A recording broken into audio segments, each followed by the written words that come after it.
Good morning, ma'am. Good morning, class.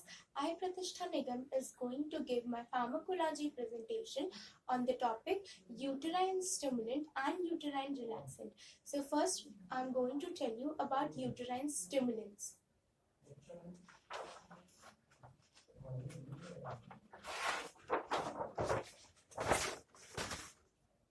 So, the motility of uterus is important during pregnancy, and the movement of uterus is needed during pregnancy, but at the time of delivery, the movement of uterine muscles and uterine bone increases. And these type of drugs are used to increase the uterine motility when it is needed. And then, what is the definition of this uterine stimulant? Uterine stimulants are the drugs which stimulates the uterine contraction. And the most potent type of uterine stimulant is oxytocin, which is synthetically produced for therapeutic use, which is called as pitocin. And as we all had studied in our first year in endocrine system, that hypothalamus stimulates posterior pituitary, and posterior pituitary secretes two hormones. One is oxytocin, another one is vasopressin. And the action of oxytocin is, one is it helps in uterine contraction, another one is that it helps to eject out the milk in lactating mothers. So there is some classification of this uterine stimulant, that the classification of uterine stimulant is divided into three. That is, first is oxytocin, another one is ergot alkaloids, third is prostaglandins. So first we are going to discuss about oxytocin. And that oxytocin is, as I have told you, that hypothalamus stimulates posterior pituitary, it secretes oxytocin. So oxytocin is synthetically produced for the therapeutic use, which is called as pitocin. And pitocin is administered to the patient in the doses of 5 international units per 0.5 ml dose of injection. Then this oxytocin is having another action, that is, it is used as antidiuretic as well as vasopressin. And then what is the action of this oxytocin? Oxytocin increases the force and frequency of uterine contraction. As we know that oxytocin is helps to contract the uterus, so it increases the force and frequency of uterine contraction. Then non-pregnant uterus that are during early pregnancy, that uterus is resistant to oxytocin, so sensitivity increases in the third trimester of pregnancy. Third trimester of pregnancy means that the duration of pregnancy is divided into 3 trimesters: first trimester, second trimester, and third trimester. First trimester is from 1 month to 3 months, second trimester is from 3 to 6 months, and third trimester is from 6 months to 9 months. So the sensitivity of uterus increase in the third trimester.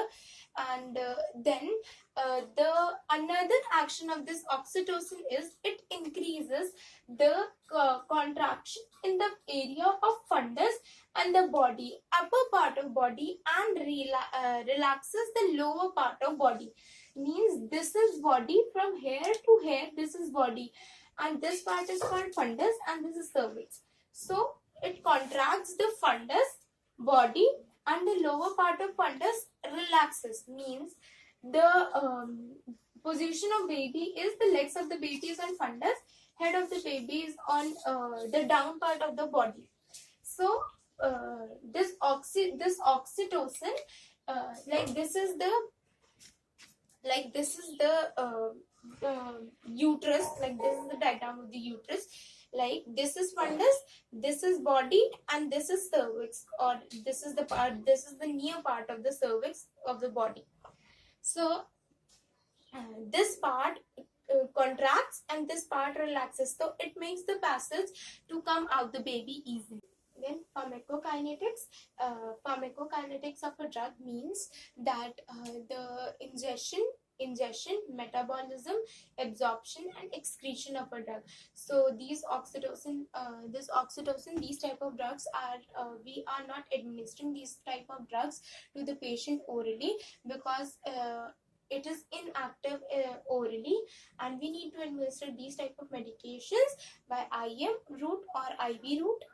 Then metabolism rapidly hepatic and via plasma. Some amount of metabolism takes place in the mammary glands of the breast. And then excretion, the excretion of these type of medications is through urine. Then indications when we need to administer these type of medications to the patient. So first one is induction of labor. Increased force and frequency is the needed for uterine contraction. And in the cases of prematurity and post-maturity, prematurity means after 7.5 months and before 9 months, but after 7.5 months, and post-maturity means after the completion of 9th month of the baby in the womb. So in those cases when labor is not there, so to induce the labor we need to administer these oxytocin drugs. And then another one is uterine inertia. Uterine inertia means labor pain is there, labor is there, but the labor is very feeble, so we need to administer these type of medications to the patient.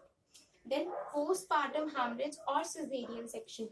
Postpartum hemorrhage or cesarean section means in the cases of LSCS, we need to administer these type of medications because not to contract the uterus, but to compress the blood vessels of the uterus so that it prevent the postpartum hemorrhage. Postpartum hemorrhage means that after delivery, to prevent the increased amount of loss of blood from the body after delivery.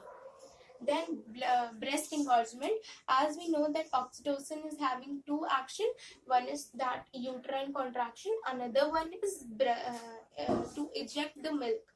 So breast engorgement, when the tightening of breast is there and the insufficient amount of blood is insufficient amount of milk is coming ejected out, so we need to administer these oxytocin to increase the ejection of milk and to smoothen the mammary glands muscles, the muscles which are near to mammary glands. And then there are some and in very rare cases we need to administer oxytocin in the patient having breast engorgement. Like if a patient is having very severe breast engorgement, then we need to administer these type of medications to the patient. Then some contraindications are there when we are not going to administer these type of medications. If the patient is having hypersensitivity, then we are not administering these type of medication. If the position of the baby is not correct, like unfavorable position of the fetal, unfavorable condition of the fetus, then we need to not need not administer these type of medications because it may harm the baby.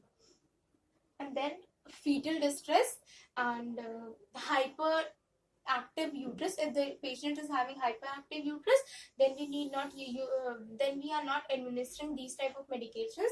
Then prematurity or placental previa. Then there are some side effects, means after administering these type of medications, the patient can show some of the side effects in them. In central venous system, we can see tachycardia, hypotension and dysrhythmia. In central nervous system, maternal seizures, feeling fainted, bradycardia, trauma, hypoxia, headache, dysrhythmia. Then in fluid and electrolyte, hypernatremia. And in GI system, we can see nausea and vomiting. And in genitourinary system, we can see anuria, impaired urine blood flow, and tetanic uterine contraction, and uterine rupture can occur. And some of the other side effects are hypersensitivity. Then there are some adverse effects if we had administered the high dose of oxytocin, then some adverse effect which are not which are the bad effects of that medicine. So the adverse effect of this oxytocin is it can cause if uterine tetany can lead to fetal demise or fetal distress. Then uterine rupture is documented with high dose, means if we had administered high dose of oxytocin, then it can cause uterine rupture. Then prolonged use of oxytocin can lead to water intoxication. Then newborn, if the newborn is exposed to oxytocin, then it can cause hyperbilirubinemia in the baby. Hyperbilirubinemia means the increased amount of bilirubin in the blood of the baby. Then what are the nursing responsibility of after administering this oxytocin? The nurse should check vital signs of the patient after some interval of time, and monitor the intake and output of the patient, monitor the fluid and electrolyte of the patient. Then once the uterine desired contraction is achieved, do not administer more amount of oxytocin to the patient. Then if fetal distress occurs, then tell to the doctor about that fetal distress. Then massage the injection site after administering this injection of oxytocin, so that to increase the absorption of the medication quickly. Then monitor for the signs and symptoms like water intoxication, headache, anuria, tachycardia, bradycardia, etc. Then what is the patient education? What we need to educate to the patient? We need to educate to the patient about the indications of administration, that if we are administering this oxytocin, this drug, to the patient having breast engorgement, that we need to tell to the patient that you are having breast engorgement. If we are administering this medication to you, then it will help to eject the milk, and it will give relief to you. So like that we need to educate to the patient. Then prepare the client for the route of administration, and tell the patient about the possible side effects. Like patient like after administering these type of medications, the patient may have some of the side effects, like patient can feel headache or nausea, vomiting, drowsiness, fatigue, etc. And then instruct client to report sudden headache if patient can have severe headache. Then patient should tell this to the nursing station that patient is having headache. So if in any emergency cases, tell the patient to inform. And then this was all about oxytocin. Now we are moving towards another classification, that is ergot alkaloids. So moving towards our another classification, that is prostaglandins. Prostaglandins are the polyunsaturated fatty. It's a chain of polyunsaturated fatty acids of 20 carbon atoms, and they are synthetically produced for the therapeutic use in the two forms, that is prostaglandins E2 and prostaglandins F2. Prostaglandin E2 and prostaglandin F2. So prostaglandin E2 and prostaglandin F2 is having a different indications or different action. That is, prostaglandin E2 is having the action of ripening of cervix. Ripening of cervix means the softening of cervix before the labor begins. And prostaglandin F2 is having other action, that is it prevents the postpartum hemorrhage.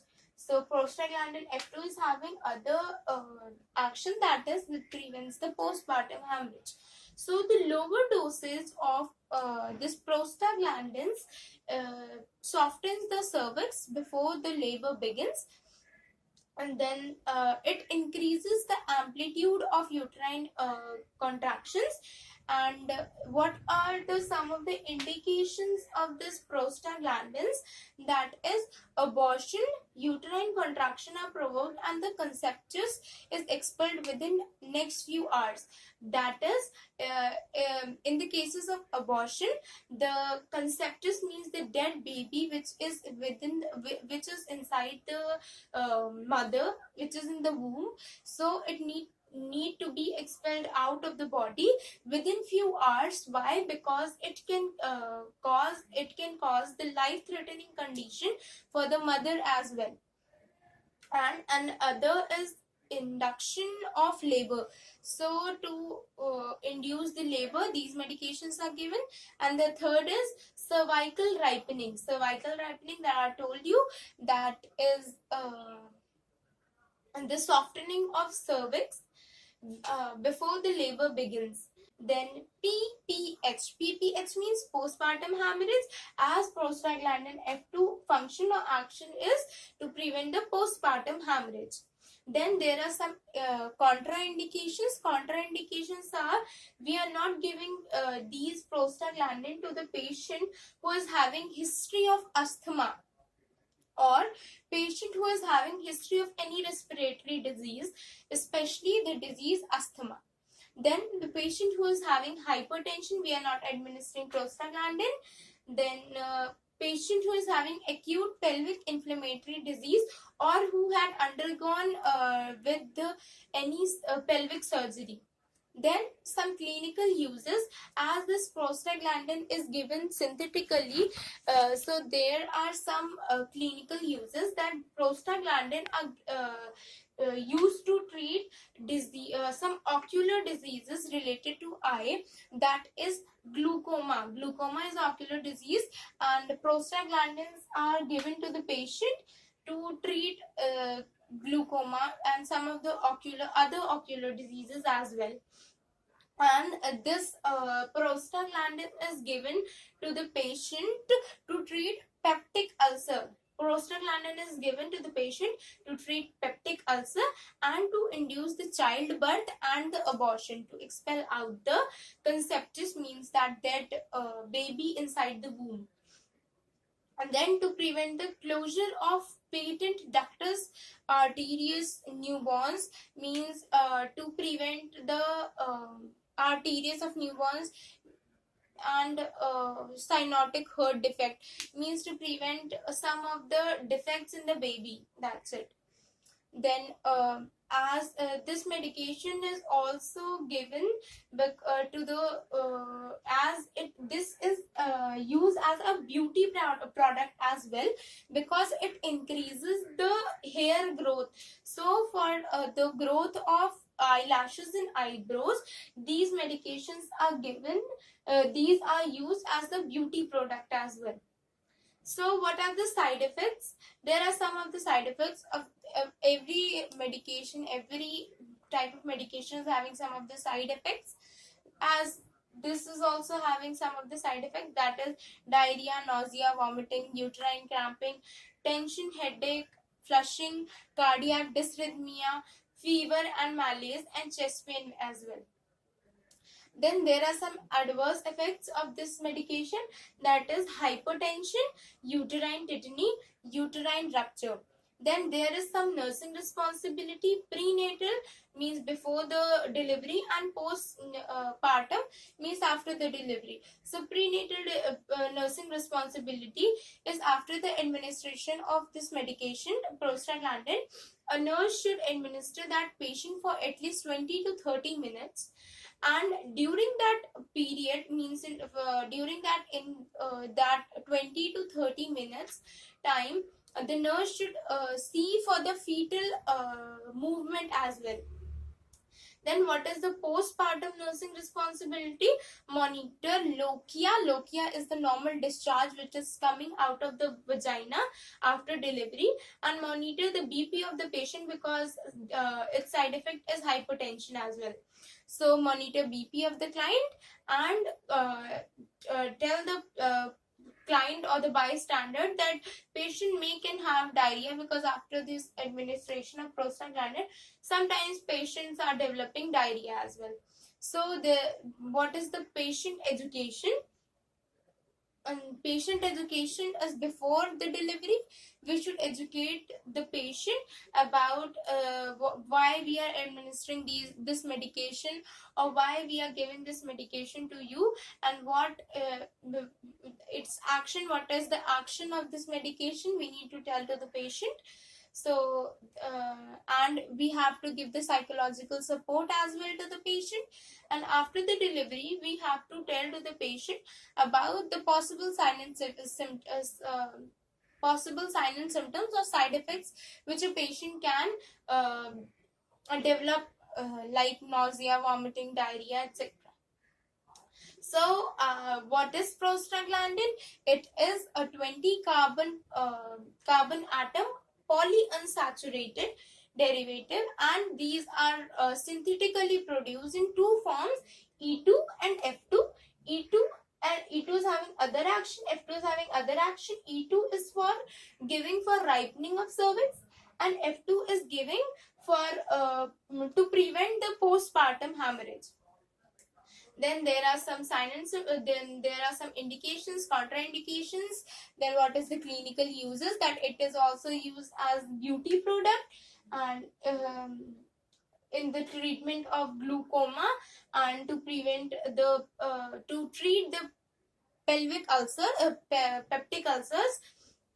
And then there are some side effects like nausea, vomiting, dysrhythmia, and uterine cramping, etc. Then there are some adverse effects, that is hypertension, uterine tetany, uterine rupture. Then what is the nurse responsibility before and after? Then what is the patient, what we should educate to the patient or to the bystander of the patient before the administration of these type of medications, and after the administration, means after the delivery, what we need to educate to the patient, that what are the possible side effects or sign symptoms occur inside the body of the patient. So I had told you about first uterine stimulants. In that uterine stimulant, what are uterine stimulants? These drugs are given to the patient to contract the uterus. And then there are some classification of this uterine stimulant. That is, the classification of uterine stimulant is divided into three. First is oxytocin, second is ergot alkaloids, third is prostaglandin. Then what is oxytocin? The function of oxytocin, then indication, side effects, etc., etc. Then ergot alkaloids, then prostaglandins. Now we are moving towards another topic, as I am having two topics. One is uterine stimulant, other is uterine relaxant. So now we are going to I'm going to tell you about uterine relaxants. So, uterine relaxants. Earlier I had taught you about uterine stimulants. Now, uterine relaxants. So, uterine relaxants are also known as tocolytics.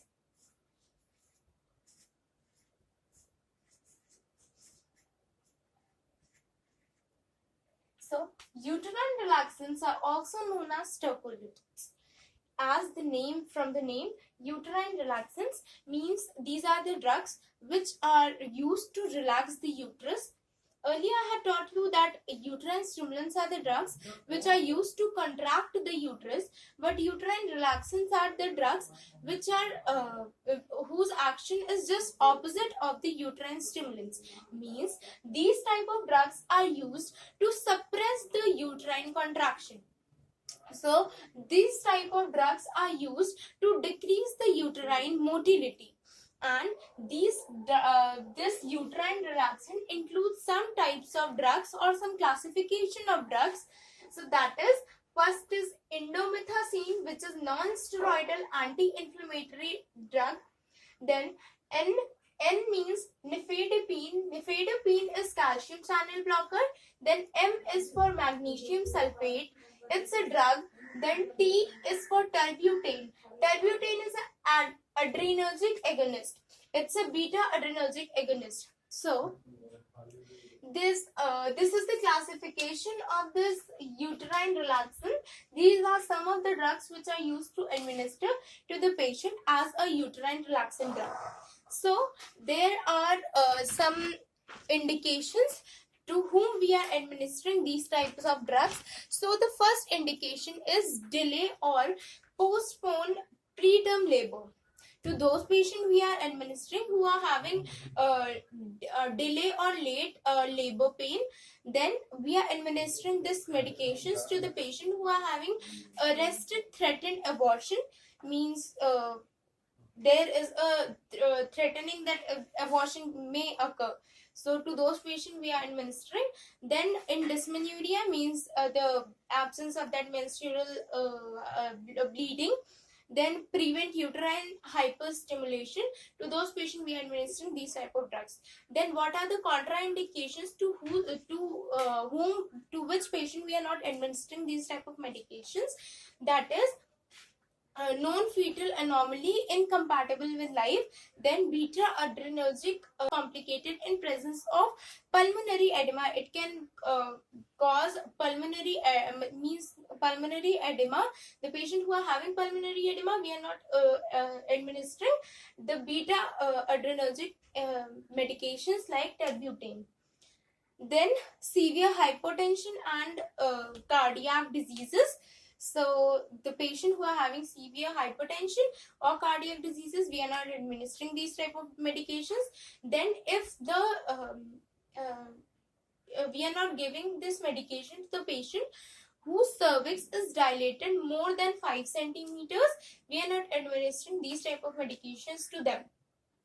Then there are some side effects. Side effects of these uterine relaxants are maternal and fetal tachycardia, palpitation, edema, tremor, anxiety, nausea and vomiting, and may cause constipation sometimes. But most of the times diarrhea, but sometimes constipation. Then there are some adverse effects from this beta adrenergic. It can cause pulmonary edema. Then from this nifedipine and indomethacin, it can cause oligohydramnios.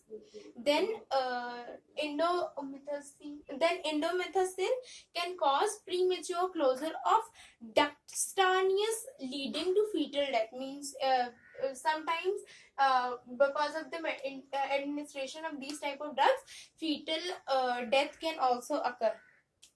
Then what we need to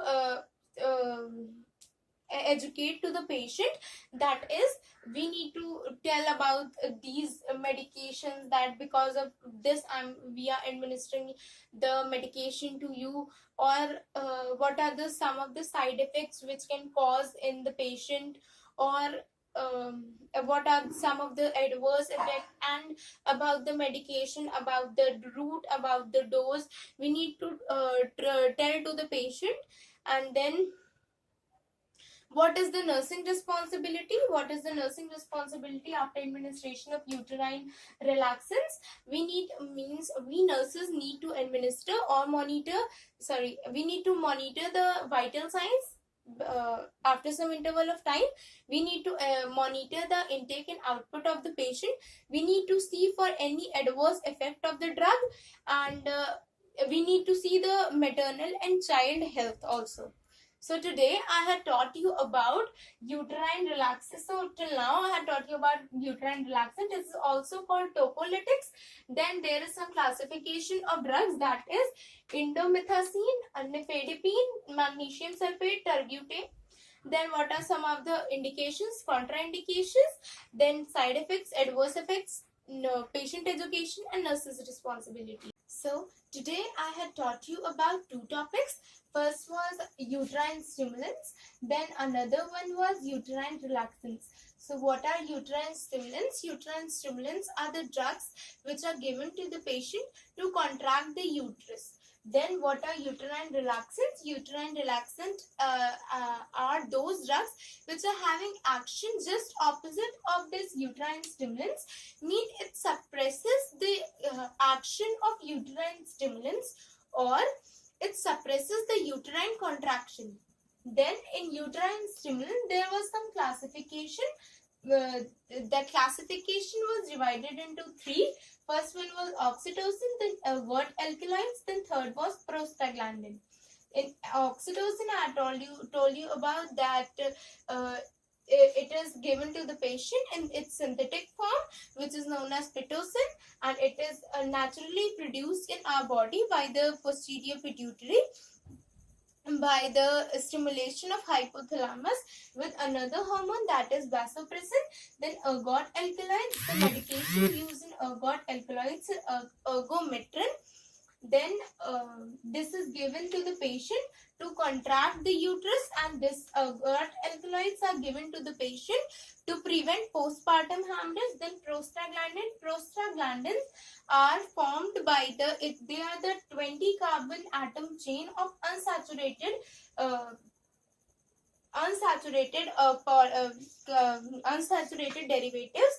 Then they are in two forms, E2 and F2. Prostaglandin E2 and F2. Prostaglandin E2 is for ripening of cervix, and prostaglandin F2 is for to prevent postpartum hemorrhage. Then under these all classification, I told you about the indications, contraindications, side effects, adverse effect, nursing responsibility, and patient education. Then in uterine relaxants is also known as tocolytics. Then what is this? Then what is this uterine relaxant? That it is having action just opposite of uterine stimulant. Then there is some classification of drugs. First is indomethacin, then nifedipine, then magnesium sulfate, then terbutane. And then separately I taught you about indication, contraindication, nursing responsibility, patient education, side effect, and adverse effect, and patient education, nurse's responsibility. So now this all was about my topic. Now if you're having any problem or any confusion, you can ask me, or having my contact number, you can ask me in the group, or you can ask me personally, and I'll make sure that I'll clear your doubts. So thank you so much for listening.